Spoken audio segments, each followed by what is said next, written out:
A young black waitress endures a customer's racist tirade in a crowded upscale restaurant. When humiliation turns to silence, an unexpected alliance forms. Strangers rise from their tables one by one, refusing to let hatred win. What begins as a woman's quiet dignity becomes a movement that transforms everyone watching. The crystal wine glass hit the white tablecloth with a sharp crack. Conversation died in concentric circles, spreading outward from table 12 like ripples in poisoned water. 60 diners stopped mid-bite, forks suspended, mouths half open. Maya Carter felt the weight of those eyes before she understood why they were staring. "Excuse me?" The woman's voice cut through the silence. "Did you just touch my Hermes bag with your dirty hands?" Maya stood frozen, water pitcher trembling in her grip. The blonde woman rose from her chair, designer dress catching the amber light. Her face twisted with something darker than anger. "I asked for a real server," the woman said, louder now. "Not someone who—" The slur hit the air like a gunshot. Maya's vision blurred at the edges. The pitcher slipped, ice water cascading onto the marble floor. Somewhere behind her, a child asked a question. A parent shushed them quickly. The woman at table 12 smiled, satisfied. "Cruel. Know your place," she whispered. The restaurant held its breath. 3 hours earlier, Maya had tied her emerald green apron with practiced precision. Bellevue's restaurant sat on the corner of 5th and Madison, where old money met new ambition. Crystal chandeliers caught the afternoon sun. White linen covered 28 tables. The kitchen hummed with controlled chaos. Maya loved this place. She'd worked here for 2 years, every shift funding another semester at City University. Pre-med wasn't cheap. Neither were dreams. Table assignments, Manager Dawson called from the podium. His silver hair gleamed under recessed lighting. "Maya, you've got the West section. Big party at table 12 tonight. Keep them happy." She nodded, checking her reflection in the polished brass mirror. Her natural hair framed her face in careful twists. Her father's stethoscope sat heavy in her apron pocket, the metal warm against her hip. She carried it everywhere, a talisman against bad days. Today felt different, though she couldn't explain why. The lunch rush passed smoothly. Regulars knew her by name. Mrs. Chen requested her section specifically. The Reyes family left their usual generous tip. Maya moved between tables like water, anticipating needs before words formed. "You're good at this," Sandra whispered, passing with a tray of appetizers. Sandra had waitressed here for 15 years. "Too good. You'll be a doctor soon and we'll all miss you." Maya smiled, but her hand found the stethoscope again. Her father had faced rooms full of people who didn't think he belonged. Dr. James Carter, first black chief of surgery at St. Catherine's Hospital. He'd died 3 years ago, his heart giving out after a double shift. Maya wore his dream now, carried it forward. The evening shift began at 5. Reservations filled the book. Table 12 arrived at 6:30, a party of 4, all blonde, all dressed in clothes that cost more than Maya's monthly rent. She approached with water and menus, smile bright and professional. "Good evening. Welcome to Bellevue's." The lead woman barely glanced up. Her ruby-red nails tapped the table in irritation. "Finally," the woman said. "We've been waiting for ages." Maya checked her watch subtly. 40 seconds. "I apologize for any delay. Can I start you with just bring the wine list?" The woman waved her hand dismissively. "Something expensive. You do know what expensive means, don't you?" Her companions laughed. Maya's smile didn't waver. She returned with the wine list, setting it down carefully. The woman's designer purse sat at the table's edge, precarious. Maya shifted slightly to avoid it, but her sleeve brushed the leather as she placed the water glasses. The woman's hand shot out, grabbing the purse like Maya had tried to steal it. "Did you just touch this?" Her voice rose sharp. "This costs more than you make in a year." Maya stepped back. "I'm sorry, ma'am. It was accidental." "I was just accidental." The woman stood now, chair scraping loud. You people always have excuses, don't you? The temperature in the restaurant shifted. Nearby tables went quiet. Maya felt her heartbeat in her throat. "Ma'am, I apologize if... The woman's face flushed burgundy. "You touched my belongings with your filthy hands. I asked for a real server, someone who actually belongs in a place like this." The slur came next, deliberate and vicious. Maya's knees almost buckled. The word hung in the air, ugly and sharp. She'd heard it before, whispered in grocery stores, shouted from passing cars, but never here, never in the place she thought was safe. The woman wasn't finished. She turned to the restaurant, voice projecting like an actress on stage. "Is this what we're paying premium prices for? To be served by people who can't even keep their hands to themselves?" Maya opened her mouth, but no sound came. Her father's stethoscope felt like lead in her pocket. Manager Dawson appeared from nowhere, hands raised in placation. "Ma'am, I'm sure this is just a misunderstanding." Misunderstanding? The woman's laugh was acid. "I want her fired now, or I'm calling every news outlet in the city. Do you know who I am?" Dawson's eyes flicked to Maya, then back to the woman. Maya saw the calculation happen in real time, saw him weigh her worth against a customer's rage. "Perhaps we should discuss this privately," Dawson murmured. The woman crossed her arms, triumphant. "There's nothing to discuss. Fire her or lose my business. And trust me, you don't want me as an enemy." Maya's hands found the stethoscope without thinking. The restaurant had become a theater, and she was the unwilling performer. 60 pairs of eyes burned into her skin. Some looked away quickly, embarrassed. Others stared openly, waiting to see what would happen next. No one spoke. No one moved. Her father's voice echoed in her memory. "Dignity isn't given, Maya, it's chosen. Every single day you choose it. But what did dignity look like now? Standing here while a stranger shredded her humanity? Apologizing for existing? Walking away with her head down?" The woman at table 12 checked her phone, probably already composing a viral post. The device angled toward Maya, recording evidence, entertainment, content. Maya's vision tunneled. The chandeliers blurred into halos of light. Her breath came shallow and quick. She'd faced organic chemistry finals, 36-hour ER shifts during her volunteer work, the night her father died in her arms. None of it prepared her for this, for being reduced to nothing in front of everyone. Dawson touched her elbow lightly. "Maya, let's step into the back." She shook her head. Something hardened in her chest, cold and certain. Her father had spent 40 years proving he belonged in operating rooms. She wouldn't spend the next 40 proving she belonged anywhere. "No," she whispered. The word surprised her. It surprised Dawson, too. Maya was 7 when she first understood what her father carried. Not the stethoscope, though he wore it like armor, but the weight of being first. First black student in his medical school class. First black resident at St. Catherine's. First black chief of surgery in the hospital's 100-year history. "Why do people stare at you, Daddy?" she'd asked once, small hand in his large one. He'd knelt down, eye level. "Because they're not used to seeing excellence in someone who looks like me. So we have to be twice as good, Maya. Twice as smart. Twice as kind." She'd watched him live that truth every day. Watched him smile at colleagues who called him boy in hospital corridors. Watched him save lives of patients who'd requested a real doctor. Watched him come home exhausted, not from surgery, but from the constant battle to be seen as human. He'd given her the stethoscope on her 18th birthday. "You're going to medical school," he said, certainty in his voice. "You're going to be better than I ever was.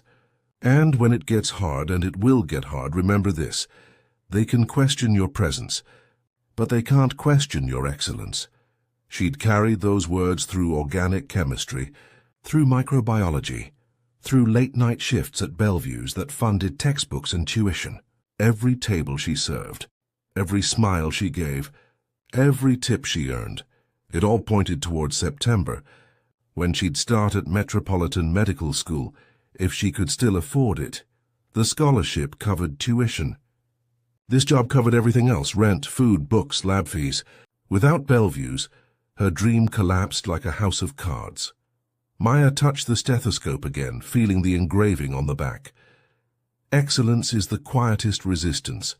Dad Dawson's grip tightened on her elbow. Urgent now. Maya, please. Let me handle this. His voice dropped lower, meant only for her. She's Rebecca Hartwell, food critic. 200,000 Instagram followers. One bad review and we're finished. Maya stared at him. So you're asking me to just apologize?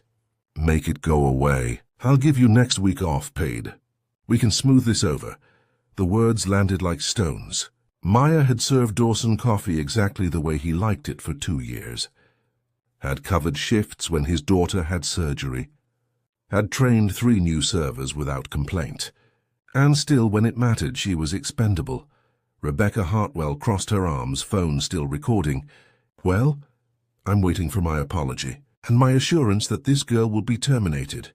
This girl, not this server, not this employee. This girl. Maya looked around the restaurant properly for the first time. Table 7. An elderly black man in a cobalt blue suit, his expression unreadable. Table 15. A young white couple frozen with their hands clasped. Table 22.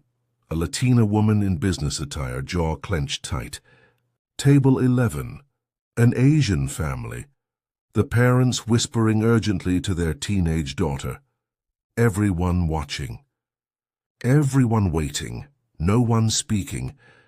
Maya understood then what her father had never told her. Excellence wasn't resistance. Silence was surrender. And every person in this room was surrendering right now, complicit in their comfort. She pulled her elbow from Dawson's grip. No, she said again, louder this time. Dawson paled. Maya, don't... She turned to face Rebecca Hartwell directly. The phone's camera lens stared back like an unblinking eye. Maya's hands stopped shaking. Her voice came steady and clear. I'm sorry you're unhappy, Mom, but I won't apologize for existing. I won't apologize for doing my job. And I definitely won't apologize for being exactly who I am. The silence that followed felt alive, electric. Rebecca's face cycled through shock, fury, then something colder. She lowered her phone slowly, a smile curving her lips. The kind of smile that meant victory. Did everyone hear that? She swept her gaze across the restaurant. This establishment just allowed their employee to speak to me with blatant disrespect. You're all witnesses. She tapped her phone screen, fingers flying. Maya watched the post go live in real time. Rebecca held up the screen showing Dawson. His face drained of color. That's going to 40,000 people in the next 10 minutes, Rebecca said sweetly, along with a 1-star review that will tank your ratings permanently. Unless... She paused, theatrical. You fire her right now, publicly, so everyone can see that Bellevue's doesn't tolerate this kind of behavior. Dawson's hands trembled. 20 years building this restaurant. His entire life savings sunk into white tablecloths and crystal chandeliers. Maya could see the calculation in his eyes, the mathematics of sacrifice, one employee versus everything he'd built. Maya, he said quietly, I need you to remove your apron. Her breath caught. She'd known it was coming, but hearing the words felt like falling. Mr. Dawson, please, his voice cracked. Don't make this harder. I have 12 other employees depending on this place staying open. You have a choice, Maya interrupted. She met his eyes, unblinking. You can stand with me or you can stand with her. But you can't stand nowhere. Rebecca laughed sharp and delighted. Oh, this is perfect. Keep going, sweetheart. Keep digging that hole. Maya's vision blurred, but she wouldn't cry. Not here. Not for them. She reached for her apron strings. The knot came loose in her fingers. Emerald green fabric, suddenly too heavy to hold. Maya looked at the apron like it belonged to someone else. 2 years of shifts. 2 years of dreams. Medical school acceptance letter waiting at home. All of it collapsing because she'd touched a purse by accident and refused to grovel. Dawson reached for her arm again, gentler now. I'm sorry, Maya, I really am. Sorry wasn't a paycheck. Sorry wasn't tuition. Sorry wasn't justice. Rebecca Hartwell had already turned away, victorious, returning to her table. She raised her wineglass in mock toast to her companions. They clinked crystal, laughing. Entertainment concluded. Maya felt the weight of 60 gazes on her back. Silent witnesses, comfortable cowards, people who would go home tonight and tell their families about the drama they'd seen at dinner, maybe even feel bad about it, but who hadn't said a single word when it mattered. Her fingers found the stethoscope one last time. She thought of her father facing rooms full of doctors who didn't want him there, thought of his steady hands, his quiet dignity, his lifetime of twice as good. She thought of all the times. He must have wanted to scream. The apron dropped from her hands, and then a chair scraped against hardwood. Loud, deliberate. Maya turned. The elderly man in the cobalt blue suit was standing. His napkin fell to the table. His eyes locked on hers across the restaurant, and something passed between them. Recognition, solidarity, rage. If she goes, his voice carried clear and strong. I go too. Maya couldn't breathe. The elderly man stood like a pillar, unwavering. His cobalt blue suit caught the chandelier light. His face held decades of something Maya recognized, exhaustion mixed with defiance. The weight of fighting the same battle over and over, but no one else moved. The silence stretched, painful and expectant. Maya's hope flickered and died. One person, one ally in a room of 60. It wasn't enough to save her job. It wasn't enough to change anything. Rebecca Hartwell laughed from table 12. How touching. One sympathizer. She raised her phone again, recording. This is even better content than I thought. Dawson shifted his weight, trapped between the standing man and his collapsing restaurant. His hand twitched toward Maya's dropped apron. Maya closed her eyes. This was it. The end of everything she'd worked for. Medical school would have to wait, maybe forever. Her father's dream, dying with his daughter's dignity on a restaurant floor. She felt for the stethoscope one last time, then another chair scraped. Maya's eyes flew open. A young white woman stood at table 15, her boyfriend rising beside her. Their dessert sat half-eaten, forgotten. We're leaving too, the woman said clearly. Another chair. Table 22. The Latina businesswoman in burgundy, jaw set. Phone already out and recording Rebecca instead. Another. Table 11. The Asian father stood first, then his wife, then their teenage daughter. The girl's voice shook but held firm. This isn't right. The restaurant transformed. One by one, diners rose from their tables like dominoes in reverse. An elderly white couple at table 8. A group of college students at table 19. A man in a chef's coat who'd been eating at the bar. Maya watched, frozen, as 30 people abandoned their meals. They didn't speak. They didn't need to. Their bodies said everything. The elderly man in cobalt blue approached slowly. Up close, Maya could see the lines in his face, the careful way he moved. He extended his hand. Dr. Robert Hughes, he said softly.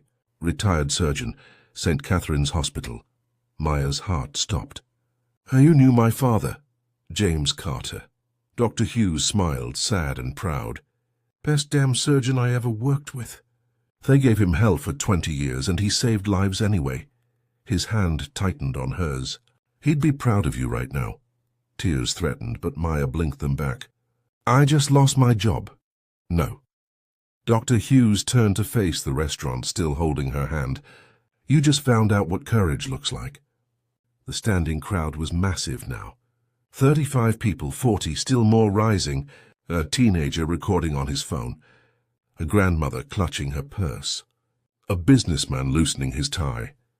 Sandra, Maya's fellow server, untied her apron and joined the standing crowd. Then Marcus from the kitchen, still wearing his white chef's coat. Then Lisa from the host stand. Dawson stood alone near the entrance, face white as the tablecloths. Half his staff and 3/4 of his customers stood in silent rebellion. Rebecca Hartwell wasn't laughing anymore.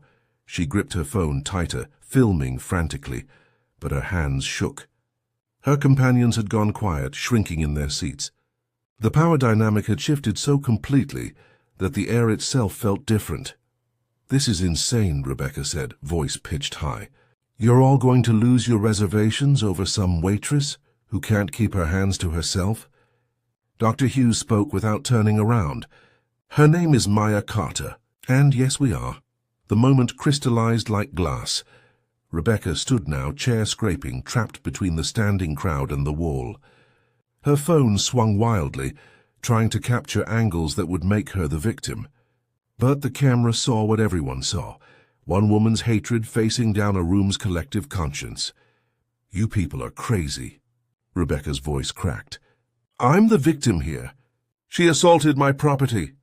"You called her a slur," the young white woman from table 15 said quietly. "We all heard it. I was provoked. By existing..." Dr. Hughes stepped forward. "That's all Maya did. Exist while being black, work while being black, breathe while being black, and you decided that was enough to destroy her." Rebecca's face flushed deep burgundy. "I know my rights.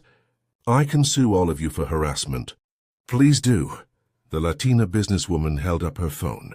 "I've recorded everything since your first slur, so have about 15 other people here. I'm sure it'll play beautifully in court, and on every social media platform in existence." The teenager who'd been recording spoke up, voice young but steady. "It's already going viral, actually. But not the way you think." Rebecca grabbed for his phone. "Delete that right now." He stepped back smoothly. "Can't, already posted. #racist Karen, #restaurant justice. You've got about 5,000 views already." Rebecca's composure shattered. She turned to Dawson, desperate now. "Are you going to let them do this to me? I'm a paying customer. I have rights." Dawson stood frozen, a man watching his entire world teeter. His restaurant, his reputation, his life's work balanced against one woman's dignity. Maya could see him calculating still. 60 customers tonight. How many would actually leave? How many were performative? Would they really sacrifice their expensive meals over a waitress? Then Mrs. Chen from table 3 stood. She was 80 years old and had eaten at Bellevue's every Thursday for a decade. Her voice carried soft but absolute. "I survived the camps," she said. "I know what happens when good people stay seated. I won't do it again." She walked to Maya and took her other hand, standing between her and Dr. Hughes. Something broke in Dawson's face. The calculation ended. He looked at Maya, really looked at her, and saw what everyone else saw.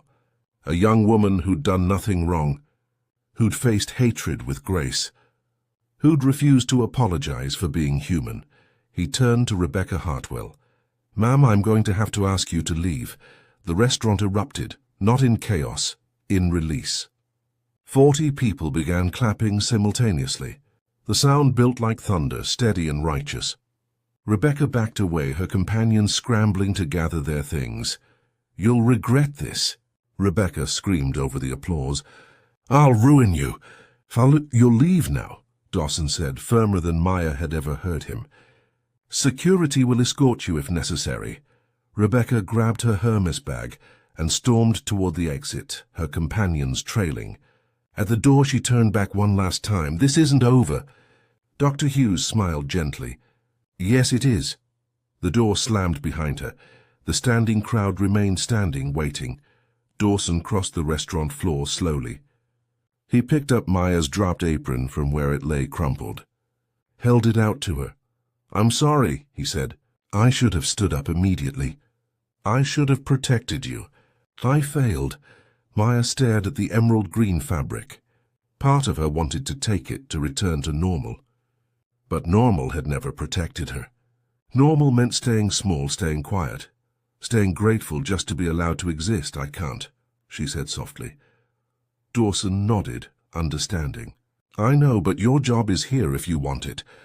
With a raise. "And a promise. This never happens again. To anyone." Dr. Hughes squeezed her hand. "Or," he said, "you could accept my offer instead." Maya turned to him, questioning. I sit on the scholarship committee at Metropolitan Medical. Your father and I served together for 15 years. I've been following your academic career since you applied. He pulled a card from his pocket. Full ride. Tuition, housing, books, stipend. You start in September like planned. No restaurant needed. Maya's knees weakened. Dr. Hughes, I can't. Yes, you can. Your father saved my life once, during a surgery that went wrong. I'm returning the favor by investing in his daughter. His eyes crinkled. Besides, we need more doctors like you. Ones who won't back down. The crowd began clapping again, softer now. Celebration mixed with relief.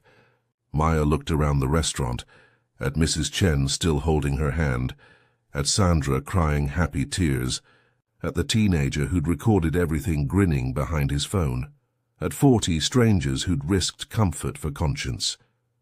Thank you, Maya whispered. All of you. The young woman from table 15 approached. We should be thanking you. I've stayed silent in situations like this before. Never again. Others nodded, murmuring agreement. The businessman, the grandmother, the college students, each one carrying their own shame, their own moment of past cowardice that tonight had finally been answered. Maya pulled her father's stethoscope from her pocket, held it up to the light. The engraving caught and gleamed. Excellence is the quietest resistance, she smiled. He was wrong about one thing. Sometimes resistance needs to be loud. 3 weeks later, Maya stood in her new apartment near Metropolitan Medical. Boxes surrounded her, half unpacked. Her acceptance letter hung framed on the wall. Dr. Hughes's scholarship paperwork sat signed on the counter.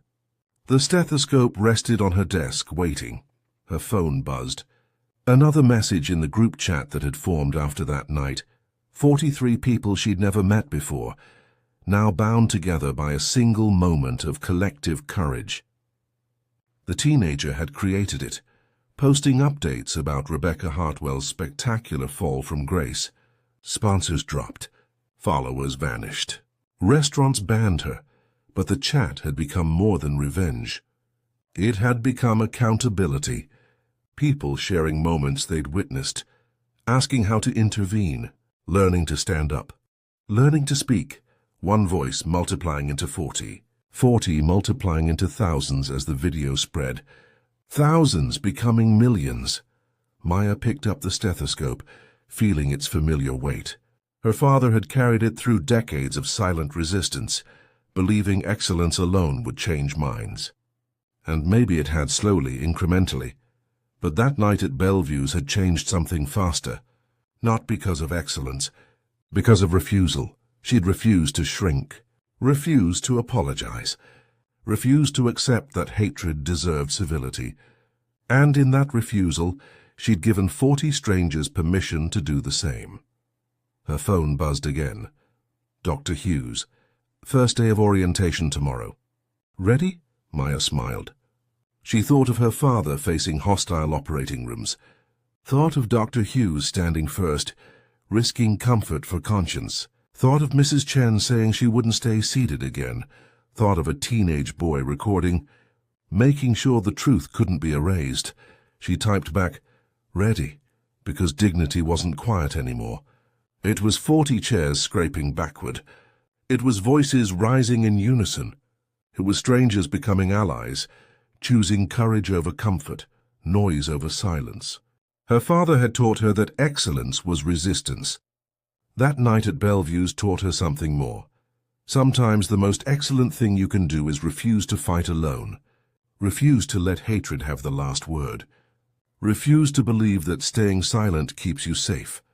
Maya placed the stethoscope around her neck. Tomorrow she'd start medical school. Tomorrow she'd continue her father's legacy. But she'd do it differently. Not by being twice as good, but by being unapologetically present. And by remembering that the most powerful thing any of us can do is stand up. Even when we're scared. Especially when we're scared. Because once one person stands, others remember they have legs too.